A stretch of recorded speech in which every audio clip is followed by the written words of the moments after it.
Assalamualaikum. Hope you guys are doing good and safe from the coronavirus, and may all of you, everyone connected to you, be safe from this disease.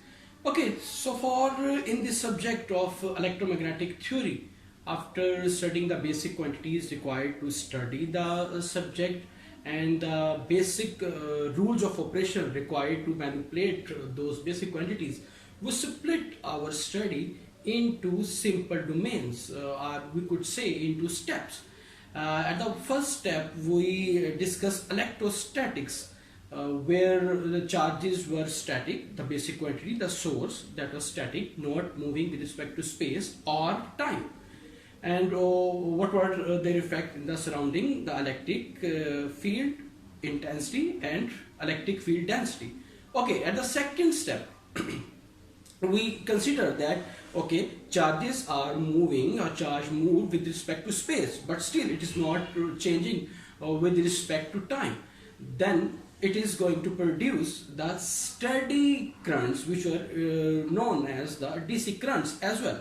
So how a charge moving with respect to space will affect its surrounding, we find out through the basic postulates or fundamental postulates of magnetostatic, that it produce magnetic current density, and the basic relations of del dot B is equal to 0, or we could say that magnetic flux density is divergenceless. There is not any existence of magnetic sources like electric charges, magnetic source charges like electric charges. Then we say that magnetic flux density is not irrotational like the electric intensity, and it depends on the amount of current flowing through the surface where we are going to find out the, and if it is in the free space, then there is a factor permeability in the free space mu naught multiplied by the amount of current placed on the surface. Then after going through the fundamental postulates, we were encountered with the Ampere's law, which was the integral form of the second postulate of magnetostatics. And after going through that, we find out the Beveridge-Savart law. We claim that using Beveridge-Savart law and the Ampere's law, or the fundamental postulates of magnetostatic, we could find out the magnetic flux density B if current density or amount of current is given on a sheet. Okay, that was for the infinite Ampere's law, and Beveridge-Savart law for the finite geometries.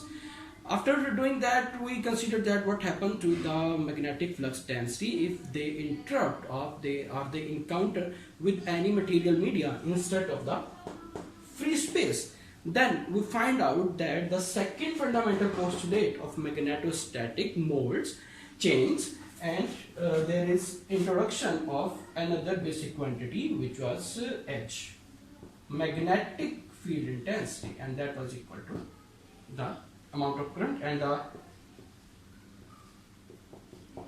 integral form of the expression was, okay, there was current density.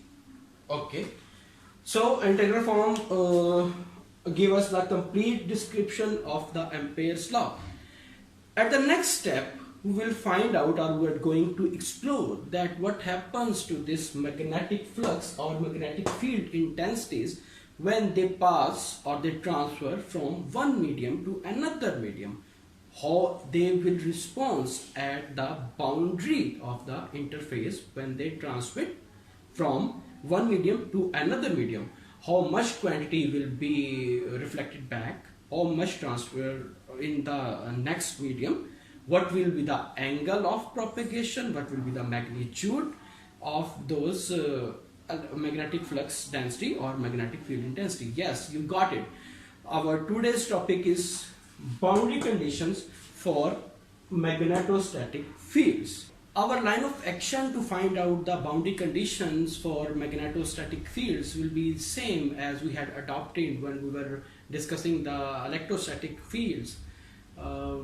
but as the fundamental postulates of magnetostatics are different from the electrostatics, so let's see how fundamental postulates will affect the boundary condition relations. Okay, let's find out the tangential component first.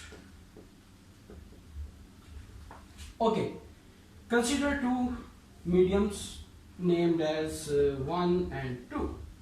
Okay, and the permeability of medium 1 is mu naught and permeability of the medium 2 is the mu naught. Now we are interested to find out the components which are traveling along. Remember, tangential components were the components of the fields, any respective field which propagate along the surface of the geometry. Okay, so as you change the considerable geometry or your experimental surface will change, tangential component of the problem will be changed. For example, consider these two surfaces, again two storybooks of my daughter. Okay, so it is the medium 1 and it is the medium 2. Okay, and we are interesting to find out the components which are propagating along the surface. Okay, this surface and this surface. Some of the magnetic field was propagating in this medium or let's say in the medium 1, and it want to go through from medium 1 to medium 2. medium 1 में कुछ magnetic field था और वो यहाँ से आ रहा था और वो दूसरे मीडियम में जाना चाह रहा है, तो इन दो डिफरेंट मीडियम्स की वजह से इस मीडियम की परमेबिलिटी और है, इस मीडियम की परमेबिलिटी और है, तो वो किस तरह से इस मीडियम से दूसरे मीडियम में जाना जो है वो पसंद करेगा, तो ये वाला काम हम देखने लगे। ओके, सो चूंकि हमें पैरेलल कंपोनेंट्स चाहिए तो इसलिए हम एक क्लोज पाथ यहाँ पर बना लेते हैं, एक छोटा सा क्लोज पाथ, हाइट के लिहाज से छोटा, जो कि जस्ट पैरेलल कंपोनेंट्स की निशानदेही करे और जो नॉर्मल कंपोनेंट्स हैं उन पर उसका इतना ज्यादा इफेक्ट ना हो। So there is the smallest possible close path. Okay, let me label them A, P, C and D, and let's say it is the direction. Okay, direction of the flux, and it will right hand rule will give us the direction of the current as well. Okay, we are not going to deal with it right now, we will focus it later on. Okay, so which of the fundamental postulate is suitable for this case? Let me consider the fundamental postulate number 1, B dot D of S. It states D of S means the normal surface. Okay, normal surface will dot with the magnetic flux density vector, so there will be just normal component left. So I can't apply this formula for this geometry. Okay, let's consider the second postulate. It states H dot D of L. If I am considering this contour, this complete round path, which consists of this 1, 2, 3 and 4 subpaths. So when I am going to discuss this path, magnetic field along this path and this path, magnetic field on this line and this straight line. Okay, so this formula will help me to find out my required tangential components. Okay, let's apply this formula. Okay, let's delta W is the width of this path. Okay, for example, this position was 4 and this position was 2, so delta W is equal to 2. So path, complete contour A, B, C, D, H dot D of L is equal to current I, and this portion will be sub AB, H dot D of L. When we solve this integral, it will give us delta W. Okay, integration from B to A, B minus A, and B minus A is the, just we discussed 2. Okay, these lengths are very minute, very small, so they will not contribute. Relation from B, A, B, of C, and that's D. Okay, AB, B to C will give us 0, and so C to D will give us the 0. And what about C to D? Oh no, not it is. Sorry about that typo. Okay, what about C to D? H dot D of L. Magnetic field in the medium 2. This was the magnetic field in the medium 1. Okay. Magnetic field in the medium 2 multiply by C minus D. Okay, which is again delta W, but in the opposite direction of A to B. So all of this contour will give you this path will give you H1 minus H2, and delta W is common. Okay. Now, as we know, as we have discussed when we were going to start this section, that this one is the component which is parallel, okay, means tangential, and this one is also tangential. Okay, this one this direction, this one this direction, but propagating along the surface. Okay, so these are the tangential components. So I relabel it as H1T minus H2T, and delta W is common from them. Okay, so what about the right hand side? Right hand side was the surface integral. Okay, that was right. There was ds. Okay, so if I take left hand side of this, it will give me surface AC and area of the complete surface. This was the contour. Okay, so area of this surface, okay, whatsoever the area of this contour was, the magnetic lines passing through this area, okay, in the normal direction, okay, finding passing through this closed path, okay, that's the current density, and whatsoever the area that was equal to delta W. W was area. So delta W will be the area of this. Okay. So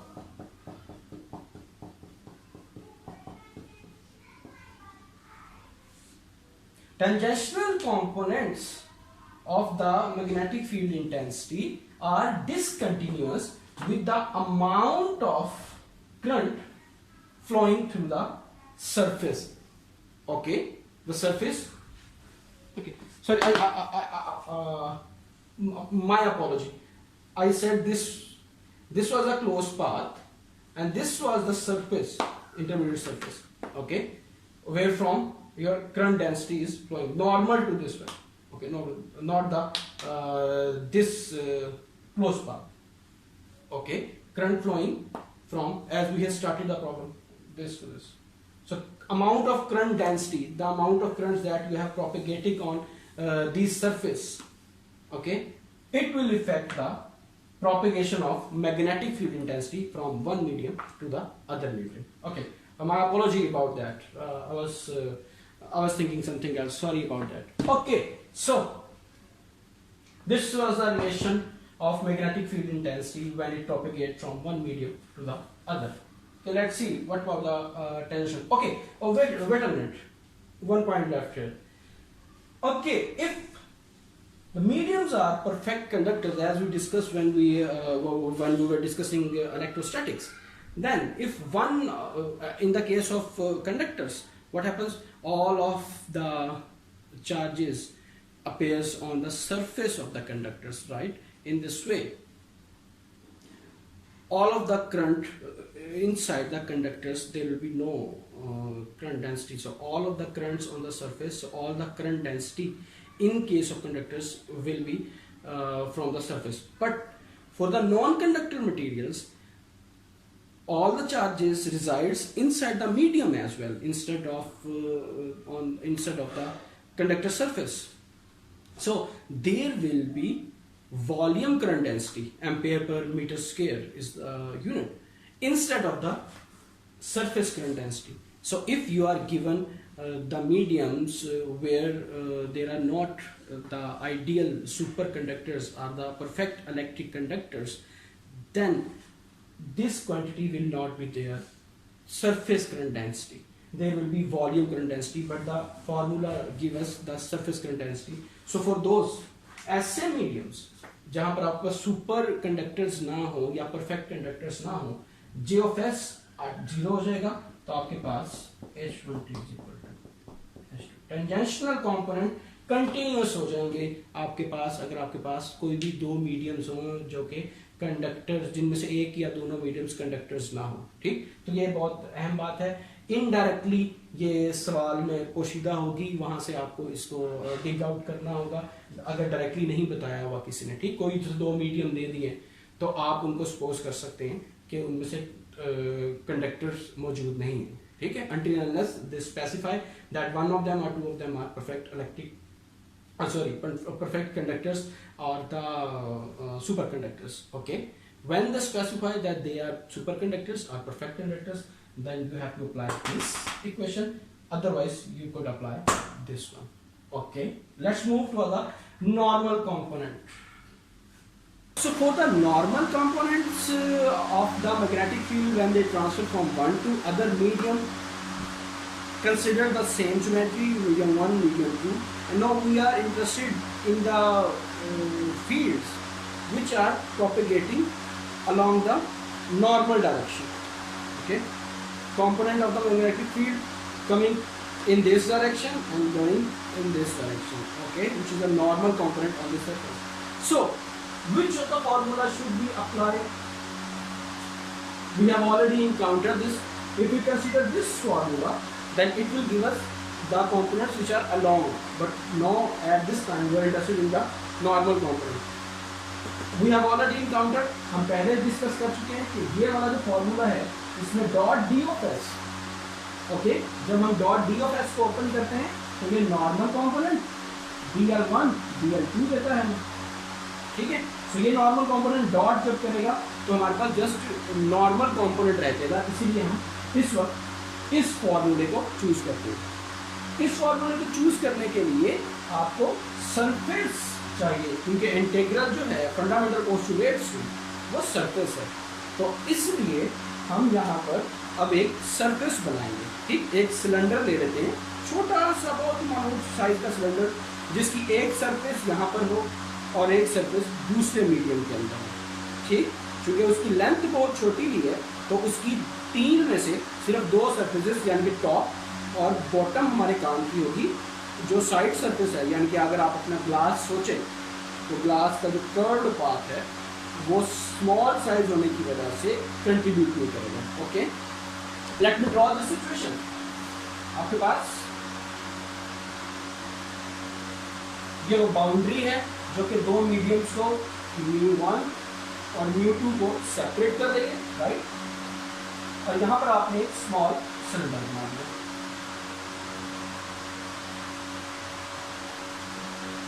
small cylinder ऐसे बनाया कि ये जो delta H है, ये जो height इसकी है, ये टेंड्स टू 0 है। सो अब आपके पास दो सरफेसेस रहेंगे, टॉप और आपने इन टॉप और बॉटम के ऊपर b dot D of S को इंप्लीमेंट करना है। ओके, जब आप b1 को इंप्लीमेंट करेंगे जो टॉप फेस है राइट से, सो नॉर्मल वेक्टर अपसाइड अगर जा रहा है आपका, that will be equal to 0। Okay, जब मैं इसकी सरफेस इंटीग्रेशन करूंगा तो ओके, जबकि जो नीचे जा रहा है वो मुझे b1 and minus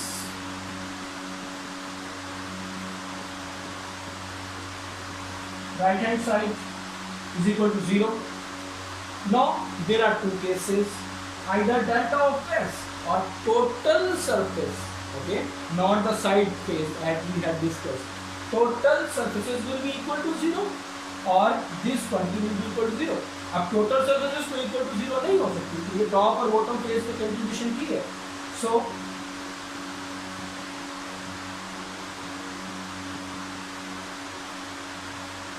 which states that normal component of magnetic flux density are continuous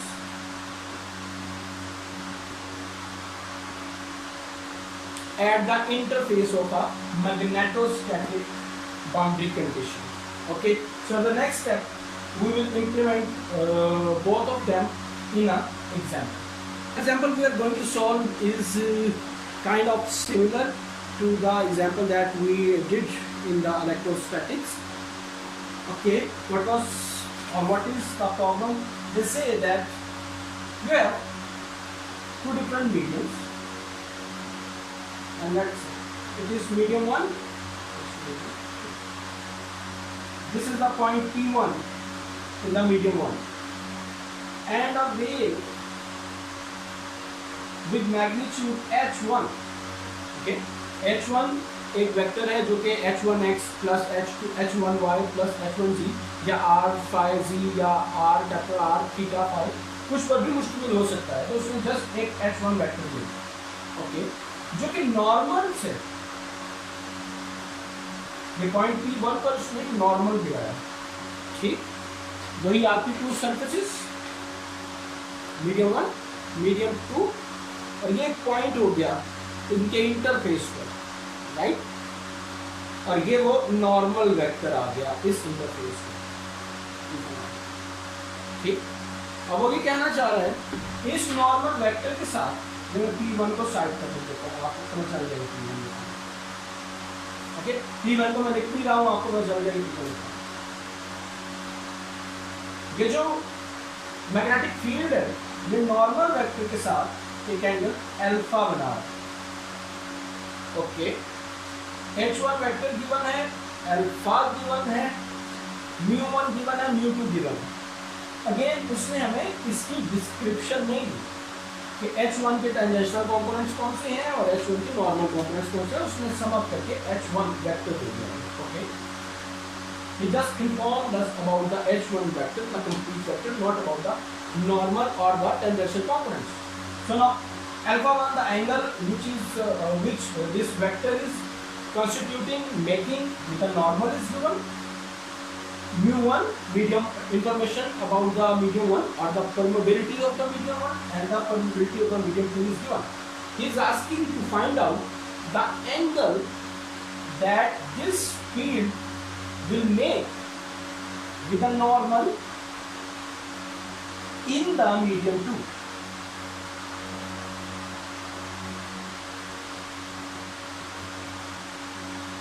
And what will the magnitude of the transmitted field?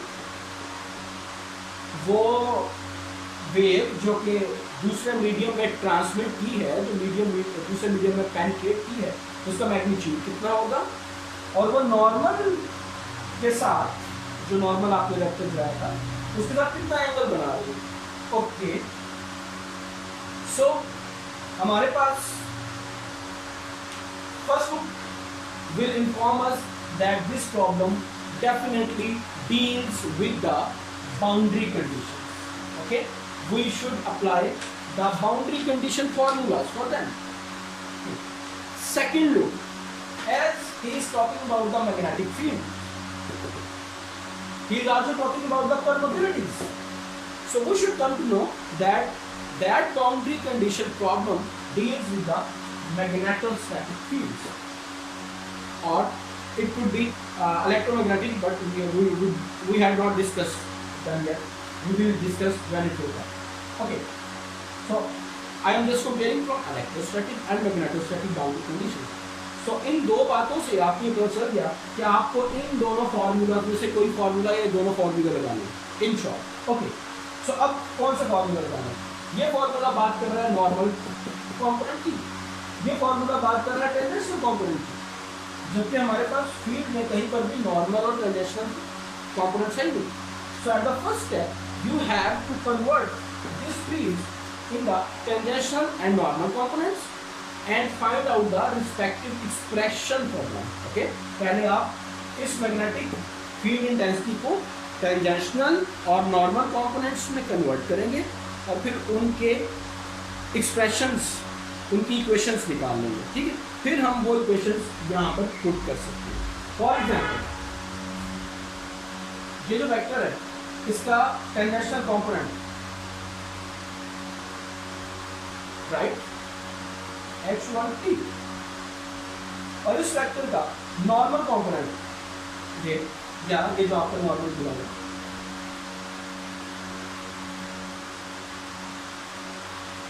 क्योंकि मेरे को कलर मार्क करनी है इसीलिए मैंने डिफरेंट तरह से इसको लेबल करने की कोशिश की। ओके, सो ये मुझे एक ट्राइंगल की फॉर्म दे रहा है। हमने बात की कि अब जो हमने ये h1t और h1n स्प्लिट किए हैं, इसकी प्रोजेक्शन ली है अपने मैग्नेटिक फील्ड की टेंजेंशियल और नॉर्मल कंपोनेंट की फॉर्म में, ये गिवन नहीं है। ओके, सो हमको टेंजेंशियल और नॉर्मल कंपोनेंट्स को पहले h1 जो गिवन है या α1 जो कि गिवन है, इनकी फॉर्म में रिप्रेजेंट करना है, ठीक। वो हम कैसे कर सकते हैं? अगर आपको ट्रिग्नोमेट्रिक इक्वेशन या basic trigonometry will lead you about the cosine and sine angles. Okay, if you could imagine from there, that's great.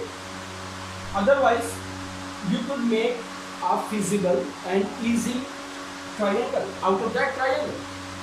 For example, if I rotate this triangle at rotate left, if I use the rotate left option, अब ये आप लोगों के लिए बहुत easy है कि अब आप बस मोबाइल में रोटेट की ऑप्शन होती है, तो आप उससे इमेजिन कर सकते हैं कि अगर मैं इसको रोटेट लेफ्ट करूँगा तो मेरे पास कैसी ट्राइंगल बन जाएगी। मेरे पास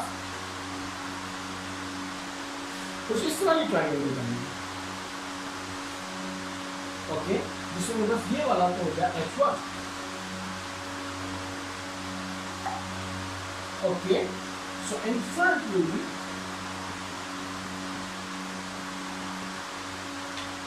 राइट। ओके, सो यहाँ से आप साइन α1 और साइन α1 फाइंड आउट कर सकते हैं। वहां से आप h1t और h1n फाइंड आउट कर सकते हैं, ताकि आप यहाँ पर पुट कर सकते।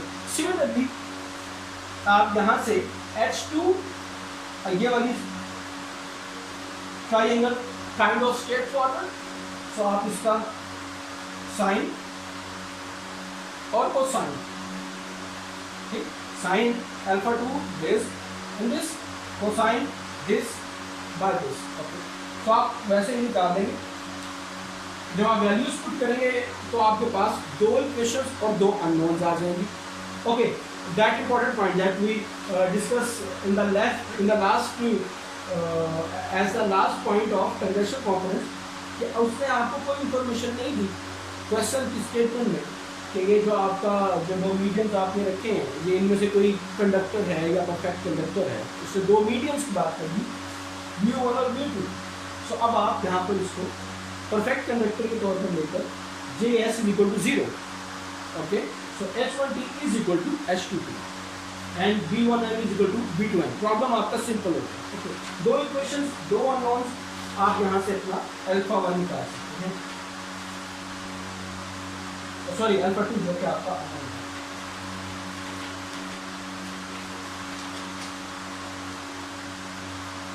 α2, where is α2? Inverse of tan 1.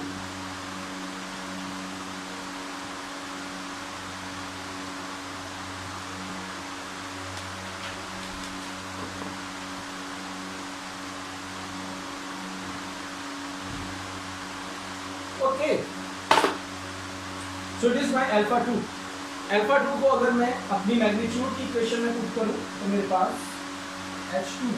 h2 magnitude = vectors square and under root। okay, so h2t square plus h2n square whole under root will give you h2 vectors magnitude, right।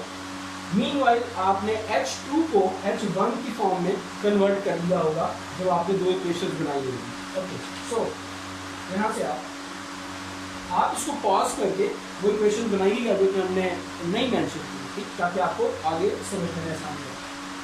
तो आपके पास जो एक्सप्रेशन आ गया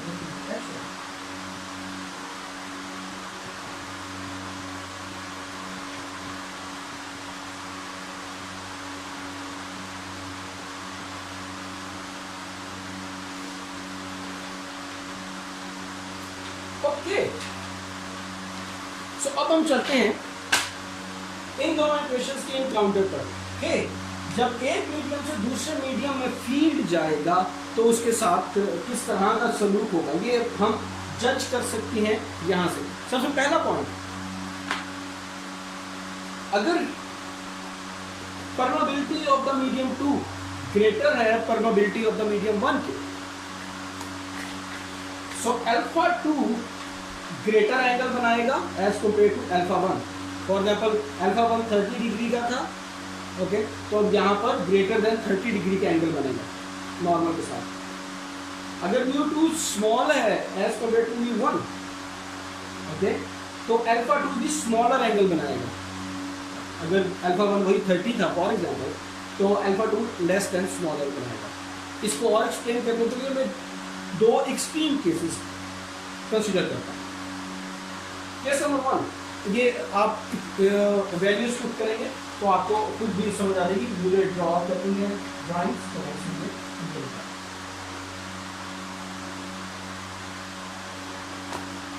अगर आपके पास case number 2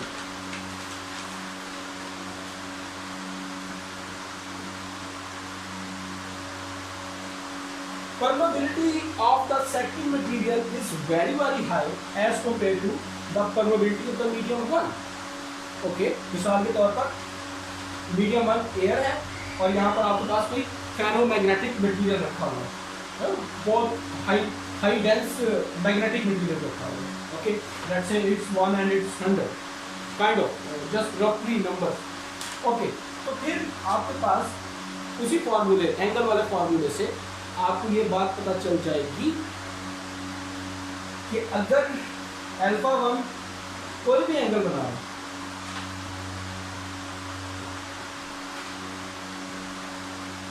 air से ferromagnetic बना रहा है, तो जो मैग्नेटिक मटेरियल, जो फेरोमैग्नेटिक मटेरियल जिसकी परमेबिलिटी बहुत ज्यादा है, उसके अंदर जो वेव जाएगी तो क्लोज टू दिस सरफेस। अगर ये आपका नॉर्मल वेक्टर था, यही वाली एग्जाम्पल, बेसिक बात। Okay, on the other hand, अच्छा उसके साथ ही मैग्नीट्यूड भी निपटा लें ताकि हम आराम से जा सकें।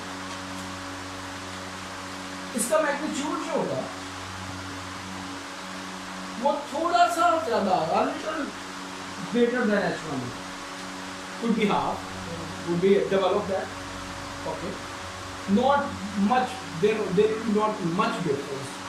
Okay, okay, अगर इसको वाइस मेजर कर लें आप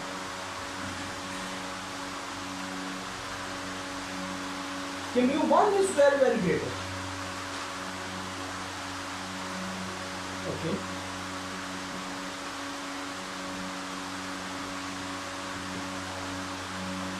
कि किसी फेरोमैग्नेटिक मटेरियल से,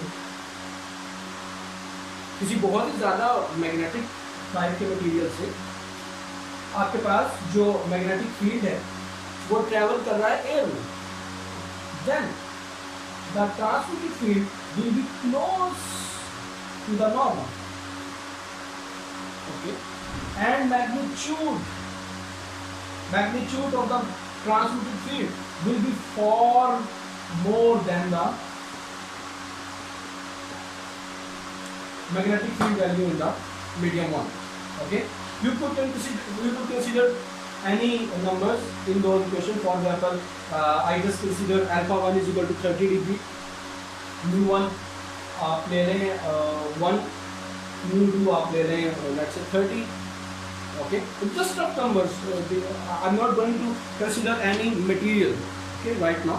So when you put these values in your derived alpha 2 and h2 formulas, you will see these kind of things. Okay, so apparently just having the information of the incident field, you could find out the transmitted angle and the magnitude of the transmitted field in other magnetostatic material by using the boundary conditions. Okay, for example, एक और example में आपके देख लेते हैं, बजाय इसके कि आपसे एंगल की डिस्कशन की जाए, इस प्रॉब्लम से ज़्यादा सिंपल प्रॉब्लम ले लेते हैं. ओके, उसमें जस्ट आपको एक फील्ड दे दिया h1,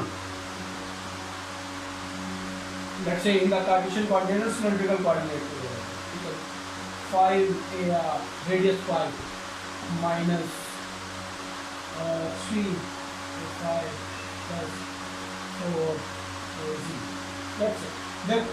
There could be sin 30 or whatsoever thing is. Okay, वो मैं इसको रफली नंबर समझाने के लिए. And they ask,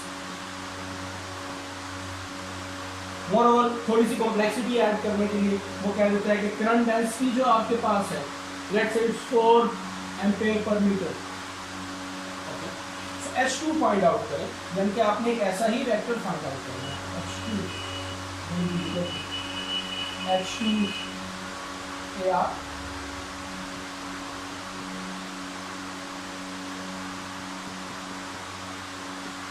आपको ये और ये वैल्यूज फाइंड आउट करें.